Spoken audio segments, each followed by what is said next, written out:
All right, let's look at continuing Acts 21, verse 27. Now, what happened before verse 27 is that the Jews who were not bold enough to understand that Paul is fully persuaded that he's going to follow God's assignment, they decided to tell Paul, because people are not quite where you are, and it would mean a lot to us if you would just follow some of the instructions they demand on Jews. And though the Gentiles have a few things, but don't be a Jew and don't do what they say do concerning some of those rituals and laws. So Paul said, okay, I'll follow if that's going to keep down the commotion and they will hear the word of the Lord, then allow it to be so in even me. All right, so now Paul is getting ready to enter Jerusalem, and let's see if this is going to work. If I do what they say do religiously, will it be enough? And let's find out. Verse 27, and when the 7 days were almost ended, the Jews which were of Asia, when they saw him in the temple, stirred up all the people and laid hands on him. You mean to say I did what you said? I cut my hair, I paid my vows, I waited several days to finish whatever the ritual said, and you still mad? Okay, let's go. Crying out, men of Israel, help! This is the man that teach all men everywhere against the people and the law and this place. You mean to say y'all let Paul up in here? These were the Jews from Asia. And further brought Greeks also into the temple. Got these Gentiles up in the temple and have polluted this holy place. That's what the preachers were saying. Paul got us contaminated. Oh no. And let's keep going.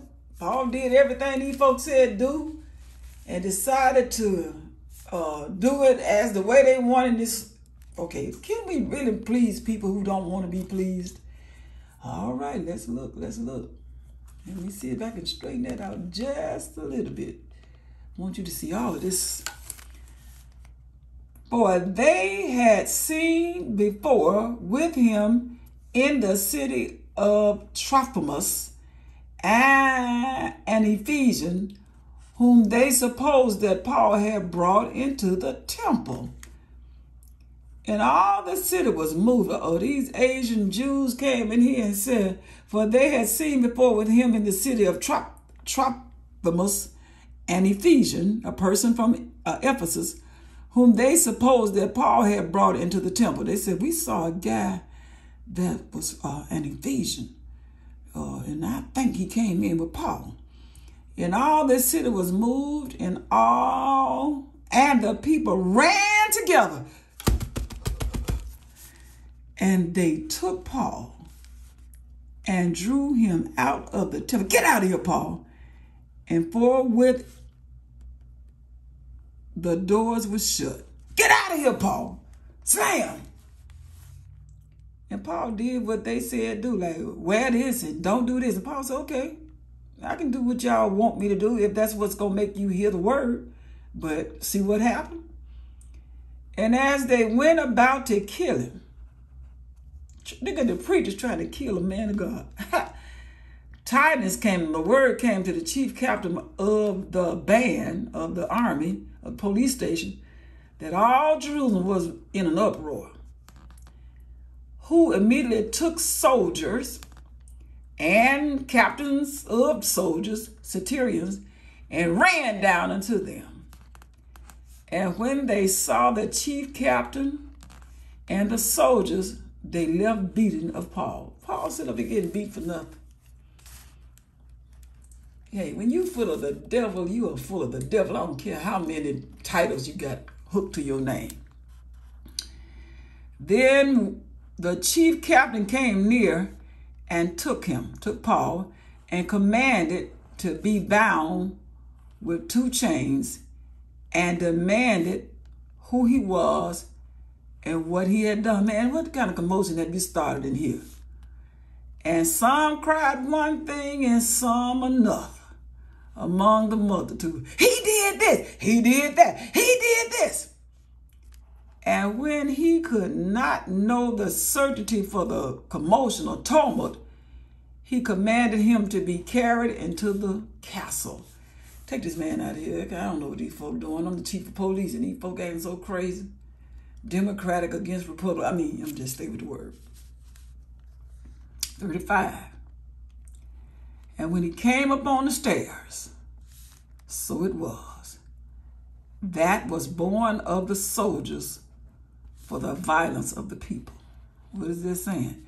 And when he came up on the stairs, so it was that he was born of the soldiers. He was carried by the soldiers for the violence of the people. So the soldiers had to make sure they carefully took Paul, because these folk were just crazy. For the multitude of the people followed after, crying, away with him, crucify, crucify. The same thing they did to Jesus. If you're not getting the same thing they get to Jesus, that's a problem. Because people are not supposed to do you any differently than the way they did Jesus, because the light was on and darkness can't stand light. Never. And as Paul was to be led into the castle, he said to the chief captain, he said, let me talk to you.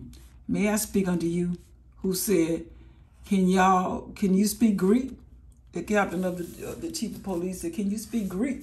All like, man, okay, see. He said, are not you that Egyptian which before these days made an uproar and led out into the wilderness 4,000 men that were murderers? But Paul said, I am a man which am a Jew of Tarsus, a city in Cilicia, a citizen of no mean city.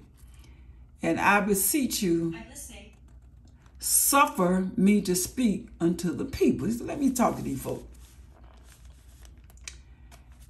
And when he had given him license, permission, Paul stood up on the stairs and beckoned with his hand, the hand of unto the people.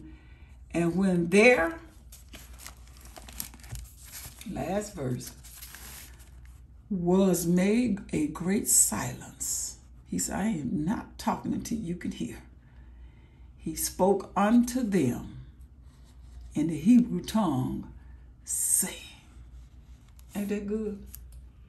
Who can ever write the details with such clarity so that we can get a good understanding and a picture of what was going on by a man named Paul, who was following a man named Jesus, who was sent by God.